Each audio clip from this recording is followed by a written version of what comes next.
Friends, welcome back to Ritu with family YouTube channel. അപ്പോൾ ഈ മിന്നി പ്രകാശിച്ച് നിൽക്കുന്ന ഈ ഒരു വീട്ടിലേക്കാണ് നമ്മളിന്ന് പോകുന്നത്. വേറെ ഒന്നുമില്ല കേട്ടോ. ഇവിടെ അച്ഛൻ്റെ ഫ്രണ്ടിൻ്റെ മോൻ്റെ കല്യാണമായിരുന്നു. അപ്പം അതിന് വേണ്ടി പോവാണ്.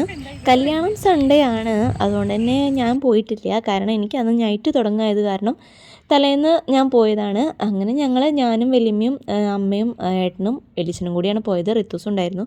ഏച്ചിയും ഏട്ടനും കൂടെ അങ്ങോട്ട് എത്തുകയാണ് ചെയ്തത്. അപ്പം ഒരുപാട് വർഷത്തെ ഒരു ഫ്രണ്ട്ഷിപ്പും അതുപോലെ തന്നെ പരിചയമാണ് ഇവരുമായിട്ട്. നമുക്കല്ല, എനിക്കില്ലെങ്കിലും ഇവർ കുട്ടിക്കാലം തൊട്ടേ കണ്ട് ഒരുപാട് കളിച്ച് വളർന്നവരാണ്. അങ്ങനെ ഞങ്ങൾ കയറി, പിന്നെ ഒന്ന് വീടൊക്കെ ഒന്ന് കാണാമെന്ന് വിചാരിച്ചിട്ട് ഉള്ളോട്ട് കയറിയതാണ്. ഇപ്പം ചെക്കൻ്റെ വീട്ടിലേക്കല്ല, പെണ്ണിൻ്റെ വീട്ടിലേക്ക് അവർ പെട്ടിയും അതുപോലെ തന്നെ സാരിയൊക്കെ കൊണ്ട് പോവുകയാണ്. അപ്പോൾ ഞങ്ങളിപ്പം കുറച്ച് ആളുകൾ, എനിക്ക് പരിചയമില്ലെങ്കിലും ഇവർ പരിചയം പുതുക്കലൊക്കെയാണ് ഇവിടെ. പിന്നെ നമ്മൾ സ്ഥിരം പരിപാടി വീടൊക്കെ ഒന്ന് മിനുങ്ങി കാണണം, അതിന് വേണ്ടിയിട്ട് പോയതാണ്. അപ്പം എന്തായാലും വീട് അടിപൊളിയാണ് കേട്ടോ. കാണാൻ നല്ല ഇൻറ്റീരിയറും എല്ലാമായിട്ട് നല്ല അടിപൊളിയായിരുന്നു.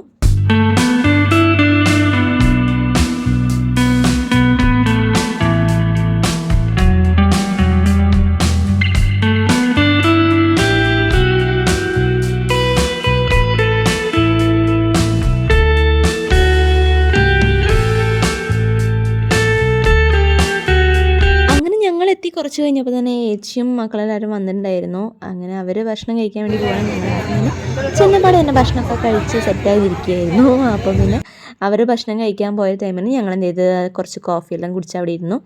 പിന്നെ ഇവരുടെ ഫോട്ടോഷൂട്ടിൻ്റെ ടൈമായിരുന്നു. അങ്ങനെ അവർ ഫോട്ടോ എടുത്തു. ഞാനും ഉള്ളിൽ കയറി 2-3 ഫോട്ടോ ഒക്കെ എടുക്കാമെന്ന് വിചാരിച്ചു ഉള്ളിൽ കയറി നിന്നതാണ്.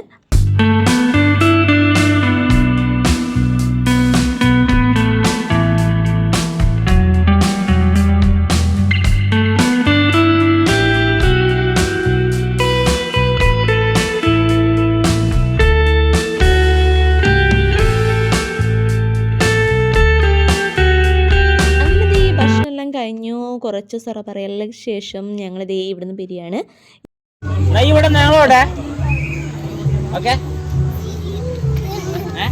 കൂടി കുളിച്ചിക്കണ വേർപ്പല്ലേ. അങ്ങനെ ഇന്നത്തെ നമ്മുടെ കല്യാണത്തിൻ്റെ ഫംഗ്ഷനെല്ലാം നമ്മുടെ പ്രിൻസ് ഓഡിറ്റോറിയത്തിൽ വെച്ചിട്ടാണ്, കക്കോടിയുള്ള. അപ്പം അവിടേക്ക് പോവാണ്. അപ്പം ഋത്തൂസ് നല്ല സൂപ്പർ ഗേളായിട്ട് റെയിൻബോ തീമൊക്കെയാണ് ഇട്ടിരിക്കുന്നത്. അങ്ങനെ ഞങ്ങൾ നേരെ ചേച്ചിയുടെ വീടിൻ്റെ അതിലൂടെയാണ് പോയത്. അവിടുന്ന് മക്കളെയും ചേച്ചിനെയും പിക്ക് ചെയ്തിട്ട് വേണം നമുക്ക് നേരെ ഓഡിറ്റോറിയത്തിലേക്ക് പോവാൻ. അങ്ങനെ ഇതാണ് നമ്മുടെ ഓഡിറ്റോറിയം.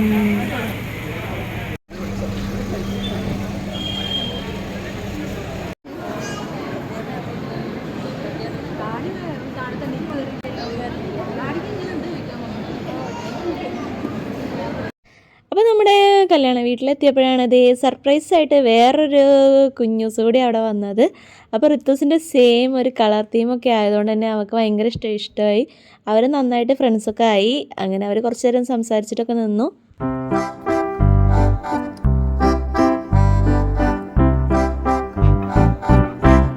ഇനി നമ്മൾ മണവാളൻ്റെ എൻട്രിയാണ്. അങ്ങനെ മണവാളനെ ആനയിച്ച് കൊണ്ടുവരികയാണ്.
ഇവിടെ ഓക്കെ.